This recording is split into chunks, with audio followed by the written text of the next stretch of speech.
बहुत खूबसूरत सीन है हमारे चकवाल का। अभी हम पड़पाटी ढान पे रवाना हुआ है।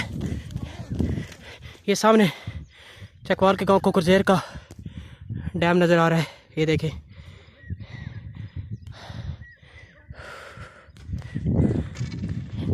चला आगे आपको अपडेट करते रहेंगे साथ साथ।